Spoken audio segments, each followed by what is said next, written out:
Baik, yang terhormat Bapak Ibu Dewan Juri yang ada di sini, dan yang terhormat teman-teman saya yang sedang berbahagia pada pagi hari ini.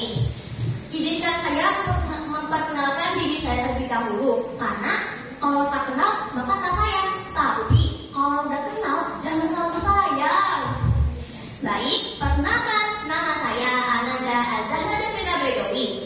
Di situ terdapat tanggal lahir saya dan juga tempat lahir saya, yaitu di Batu, Jawa Timur, dan tanggal lahirnya 17 Februari 2011. Saya bersekolah di Madrasah Sanawiyah Negeri 1 Balikpapan. Baik, kalau tidak lengkap rasanya jika saya sebagai calon duta baca pelajar Kota Balikpapan tidak memiliki visi dan misi yang dapat mendukung saya untuk menjadi duta baca pelajar Kota Balikpapan. Maka dari itu, visi saya sebagai duta baca Kota Pelajar Balikpapan adalah membangun budaya membaca di kalangan pelajar seperti kita, serta di kalangan masyarakat Kota Balikpapan. Lalu, untuk mendukung visi saya mempunyai 3 misi. Yang pertama, meningkatkan minat baca. Yang kedua, membudayakan kebiasaan membaca. Dan yang ketiga, kampanye literasi digital. Baik, Bapak Ibu Dewan Juri yang saya hormati, materi yang akan saya paparkan pada hari ini berjudul Generasi Muda Gemar Membaca. Tema di atas ini mencerminkan keinginan kita untuk menumbuhkan budaya membaca, terutama di kalangan anak-anak muda. Serta untuk mencapai visi saya ini, saya harus mempunyai pendekatan strategis. Contohnya, seperti kita membuat karya-karya kecil yang tidak ada batasannya untuk semua usia.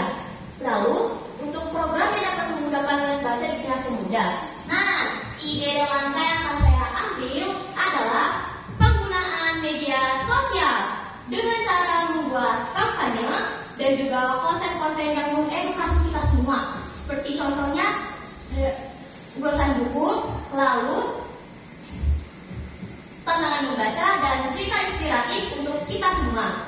Nah, dan kedua adalah buku elektronik dan podcast dengan mendorong penggunaan e-book dan podcast literasi yang mudah diakses di ponsel mereka. Contoh aplikasi-aplikasinya adalah Wattpad serta Medium. Di dalam sana kita bisa membaca karya-karya dari orang lain serta membuat karya-karya kita sendiri. Lalu untuk podcast kita dapat mengakses itu semua melalui Spotify dan juga Treble. Nah, teman-teman, di madrasah kami juga mendukung kegiatan literasi dalam hal praktis seperti adanya Smart Library yang bisa diakses di handphone kita masing-masing dan hanya bisa diakses oleh siswa dan siswi MTS Negeri 1 Balikpapan. Dan juga banyak sekali kegiatan-kegiatan literasi di madrasah saya loh teman-teman. Seperti contohnya Jumsin. Jumsin itu adalah singkatan dari Jumat Baca Yasin, di mana kegiatannya itu adalah pertama makan bersama, senam, membaca Yasin, dan diakhiri dengan literasi. Ini dia langkah penting dalam membangun generasi muda gemar membaca yang berpikir secara cerdas dan kritis. Salah satunya dengan berkunjung ke perpustakaan arsip Kota Balikpapan dan berkunjung ke perpustakaan yang ada di sekolah kita masing-masing. Dan juga memanfaatkan aplikasi-aplikasi yang mendukung fitur untuk membaca buku elektronik dan juga podcast yang berhubungan dengan literasi. Baik, demikian pemaparan materi yang saya paparkan pada hari ini. Salam literasi, aku suka membaca.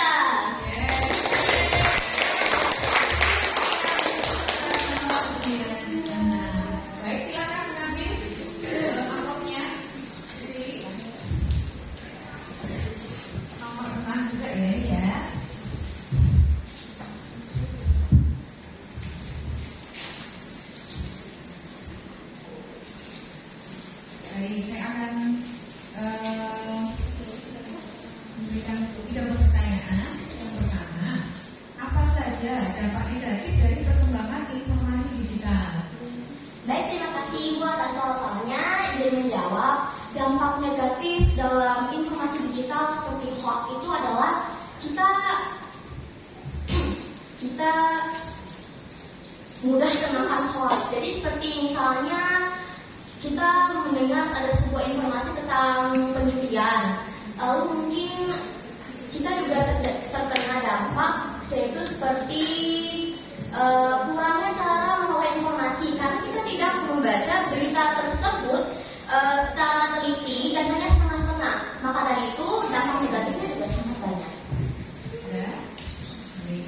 Nanti nomor 2. Mengapa membaca penting bagi generasi muda di era saat ini? Baik, terima kasih buat atas pertanyaannya. Izin menjawab. Manfaat baik untuk tentang membaca di kalangan generasi muda seperti kita ini adalah kita mendapat banyak sekali manfaat dengan cara kemampuan mengolah diri dalam mencari informasi hanya dengan membaca buku. Lalu kita bisa menulis dengan tepat, maksudnya seperti kemampuan menulis kita ini lebih meningkat. Ya. Lanjut pertanyaan yang terakhir. Apa pendapatmu agar perpustakaan sekolahmu lebih menarik untuk dikunjungi oleh siswa? Baik, terima kasih buat pertanyaannya. Izin menjawab. Nah, bagaimana cara perpustakaan di sekolah saya lebih banyak dikunjungi oleh siswa? Yaitu dengan kita mengadakan tantangan membaca. Seperti misalnya setiap hari Senin atau Jumat kita mengadakan tantangan membaca. Siapa yang membaca buku lebih banyak di perpustakaan tersebut akan kita beri hadiah. Nah, dari tantangan itu kita bisa menarik seperti magnet, menarik siswa-siswa di sekolah saya untuk terus berkunjung ke perpustakaan sekolah saya.